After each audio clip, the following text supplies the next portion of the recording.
আজ ট্রেন জার্নিটা ভালোই উপভোগ করেছি। আষাঢ় মাস হওয়ায় আকাশ মেঘলা ছিল, ঝিরিঝিরি বৃষ্টি পড়ছে পুরোটা সময় ধরে। দীর্ঘ 6 ঘন্টা জার্নি শেষে ভোর ভোর সময়ে হেমায়েতপুরে এসে নামলাম। এখান থেকে 20 মিনিট পথ পাড়ি দিলেই আমার বন্ধু সুকান্তের বাড়িতে গিয়ে পৌঁছাবো। আমি ভুবন দাস, আমার বাড়ি ঢাকা শহরে। গ্রামীণ জীবন আমার স্বচক্ষে কখনো দেখা হয়নি। যাও হয়েছিল সেসব জায়গায় এখন আর কোনো প্রকৃতির ছোঁয়া নেই। বড় বড় দালান কোঠা নির্মাণ হয়েছে, আর এজন্যই সুকান্ত আমাকে ফোন করে আসতে বলে। হেমায়েতপুর গ্রাম নাকি অনেক সুন্দর। তাই আর লোভ সামলাতে পারলাম না। দুর্গাপূজার বন্ধ পেয়েছি বেশ কয়েকদিন। ছুটির এই দিনগুলো সুকান্তর গ্রামেই কাটাবো। হাঁটতে হাঁটতে বৃষ্টি জোরালো হতে লাগলো। আমিও জোরে পা ফেলতে লাগলাম।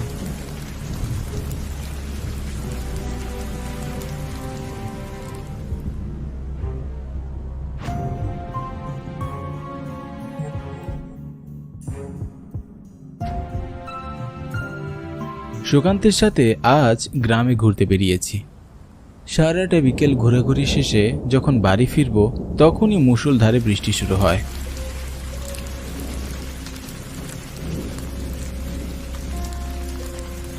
আমরা দুজনে গ্রামের একটা ছোট দোকানে গিয়ে বসি।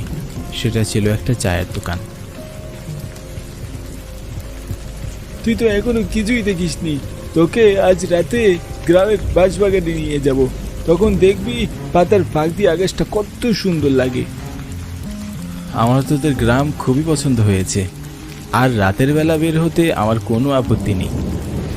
গ্রাম ঘুরবে ভালো কথা, কিন্তু রাতের বেলা বাঁশবাগানে ভুলেও যাস না। বাঁশবাগান দেখতে হলে দিনেই দেখ, রাতে বের হওয়া মঙ্গল নয়। সে কি হরণ দাদা, তুমি এইসব কি কথা বলছো? যতদূর আমি জানি তুমি তো রাতের বেলাতেই সব কাজ করতে পারো। রাতের বেলা মাছ ধরা, দোকান খোলা, শ্মশান ঘাটে গিয়ে মরা পোড়ানো থেকে সব কাজ তো তুমিই করতে পারো। হ্যাঁ, তাই তো রাতে তোদের বের হতে নিষেধ করেছি। আমার অভিজ্ঞতা থেকে বলছি, কথাগুলো শোন বাছারা, তাহলে প্রাণে বাঁচবে। আমি আর সুকান্ত দুজন দুজনের মুখের দিকে তাকিয়েছিলাম। হরণ দাদার কথা কিছুতেই আমাদের বোধগম্য হচ্ছে না। বৃষ্টি থেমে গেলে আমরা দুজনে কথা বলতে বলতে চা দোকান থেকে চলে এলাম।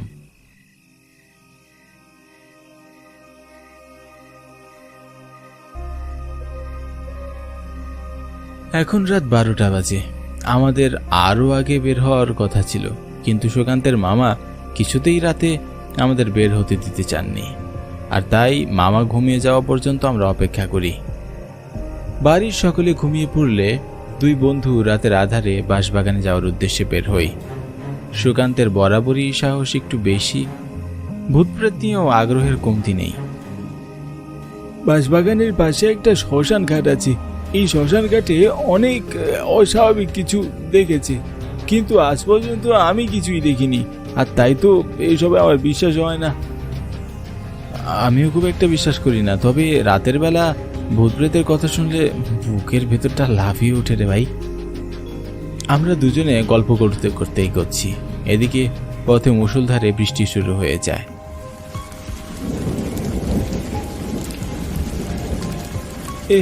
এখন কি হবে? আমরা তো ভিজে যাব। আষাঢ় মাস, বৃষ্টি তো হবেই, তবে আমাদের একটা ছাতা নিয়ে বের হওয়া উচিত ছিল। কি আর করার, আর কিছু দূর গেলেই আমরা বাঁশবাগানে চলে আসব। সুকান্ত আর আমি ভিজে ভিজেই হাঁটছি। আষাঢ়ের বৃষ্টির রাত, আমরা ছাড়া আর কোনো জনমানব নেই। সুকান্তের ভয় না করলেও আমার কেমন যেন ভয় করছে। বৃষ্টির শব্দের সাথে সাথে ব্যাঙের ডাক আরো বেশি ভয়ানক শোনাচ্ছে। হাঁটতে হাঁটতে হঠাৎ মনে হলো কেউ যেন আমাদের পিছনেই হাঁটছে। আমি ভয়ে ধমকে দাঁড়ালাম। আমাকে দাঁড়িয়ে পড়তে দেখে সুকান্ত অবাক হয়।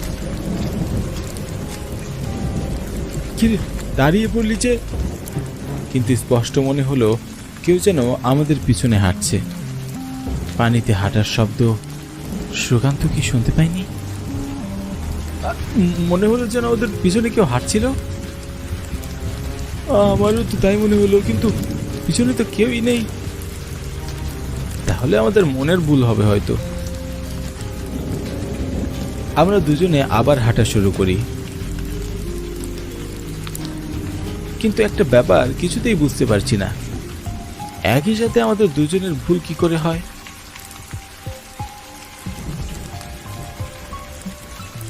রাতের বেলা এখানে আসা কি ঠিক হয়েছে? কেমন যেন একটা ভয় করছে না সুকান্ত? তুই তো দেখছি একটা ভিতর ডিম। তোরা শহরের ছেলেরা নাকি অনেক সাহসী, হ্যাঁ? কেন যেন এই পরিবেশটা অনেক বেশি ভয়ানক লাগছে রে ভাই।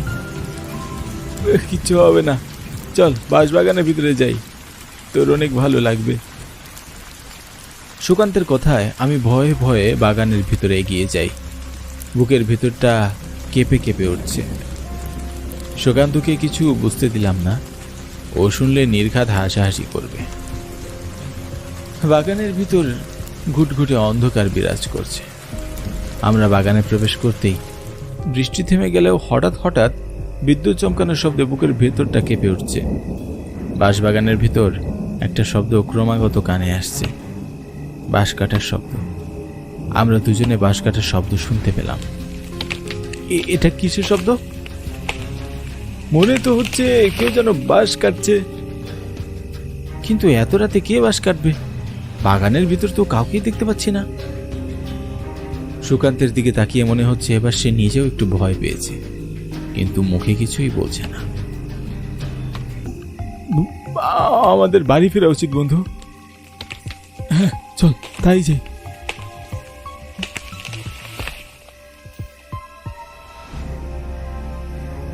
আমরা দুজনে যেই বাঁশবাগান থেকে বের হতে যাব, ঠিক সেই সময় দেখি হরণ দাদা আমাদের সামনে দাঁড়িয়ে। হরণ দাদা, তুমি এখানে? বাঁশ কাটতে এসেছি। এত রাতে বাঁশ কেন? আমার গিন্নি মারা গেছে, মরা পোড়াতে বাঁশ লাগবে, তাই বাঁশ নিতে এসেছি। হরণ দাদার কথা শুনে আমরা দুজনে হতভম্ব হয়ে তাকিয়ে থাকি। হরণ দাদার বউ মারা গেছে, এটা সে খুব স্বাভাবিকভাবে আমাদের বলছে কিভাবে? বিন্দুমাত্র শোক বা চোখে মুখে কোনো কিছুই ফুটে উঠছে না।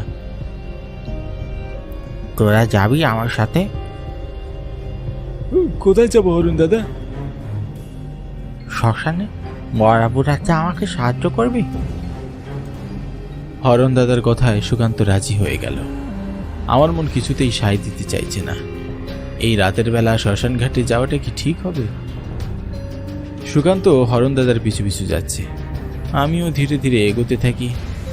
বাঁশবাগান থেকে বেরোতেই একটা ভ্যানে সাদা কাপড় নিয়ে লাশ দেখতে পাই। লাশ দেখে আমার গা শিউরে ওঠে। এর আগে কখনো লাশ দেখতে যাইনি আমি। আষাঢ়ের রাত, ঠান্ডা বাতাস বইছে, চারিদিকে ঝিঝি পোকাদের সব ডাক, সব মিলিয়ে একটা ভৌতিক পরিবেশ বিরাজ করছে। কিছু দূর যেতেই একটা বড় শ্মশান ঘাট চোখে পড়ে। হরণ দাদা আমাদের দুজনকে উদ্দেশ্য করে বলে, তোরা লাশের পাশে থাক, আমি চিতা সাজাই। বৃষ্টিতে তো ভিক্ষের সব শেষ হয়ে গেছে। ঠিক আছে দাদা।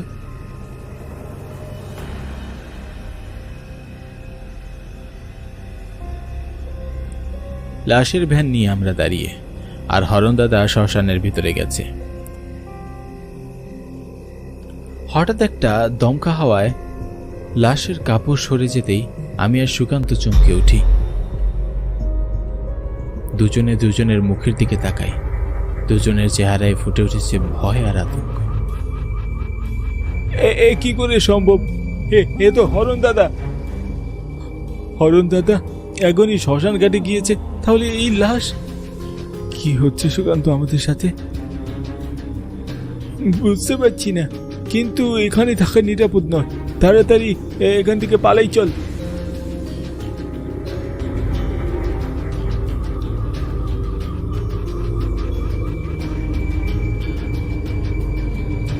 কোথায় যাচ্ছিস? লাশ নিয়ে শ্মশানে আয়।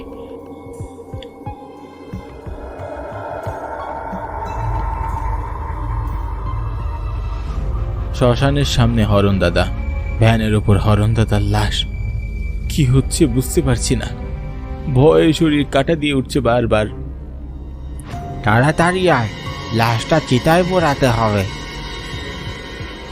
তুমি তো বলছো এই লাশ তোমার বই, তাহলে এখানে তুমি কি করে দাদা? আর বলিস না, মরেছি সেই সকালবেলায়, কেউ এখনো পোড়ায়নি। আমার বউ তো বাপের বাড়ি গেছে, 2 দিন হচ্ছে। তোদের যদি বলি আমি মরে গেছি, আমার লাশ পুড়িয়ে দিস, তাহলে তো তোরা আজ রাতে বাড়ি থেকেই বেরোদি না। হরণ দাদার ভয়ঙ্কর চেহারা দেখে আমাদের গলা শুকিয়ে আসলো। ও দাদু, আমাদের যেতে দাও। তোদের যেতে দিলে কিভাবে আমি মুক্তি পাবো? তোদের 2 টাকায় সাথে নিয়ে যাবো আমি। হরণ দাদার কথায় আমার গলা শুকিয়ে কাঠ হয়ে যায়। সুকান্ত চিৎকার দিয়ে উঠে, ভূপেন পালা, এখানে আর এক মুহূর্ত নয়। সুকান্তের চিৎকারে আমি দৌড়াতে থাকি। হরণ দাদার আত্মা আমাদের পিছনে পিছনে আসে। দৌড়া, এই আত্মারাতে কিছুতেই ধরা পড়া যাবে না। যারা ছাড়া দল ধরতে পারলে তোদের 2 টাকায় আমি কিবিরে খাবো। হরণ দাদার আত্মা আমাদের পিছনে ঝড়ের গতিতে দৌড়ে আসছে। আমাদের শরীরের সমস্ত শক্তি দিয়ে আমরা দৌড়াচ্ছি। জানি না পালিয়ে বাঁচতে পারবো কিনা। ভয়ে আমরা কেউই পিছনে তাকাইনি। দৌড়াতে দৌড়াতে দুজনে বাড়ির দিকে ছুটে আসি।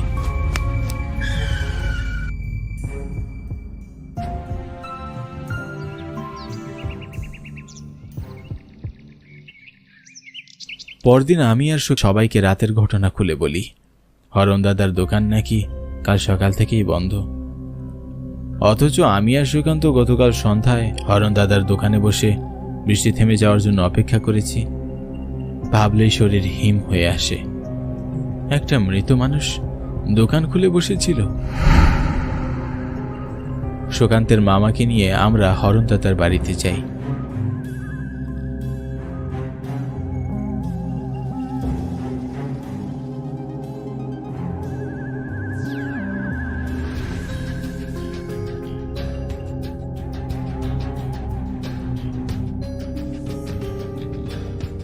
আর গিয়ে কাঠের উপর হরণ দাদার নিথর দেহ পড়ে থাকতে দেখি।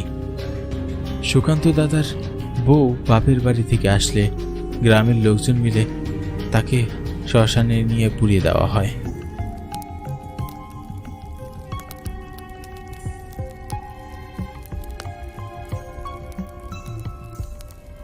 বন্ধু সুকান্ত থেকে বিদায় নিয়ে আমি ট্রেনে ঢাকার উদ্দেশ্যে রওনা হই।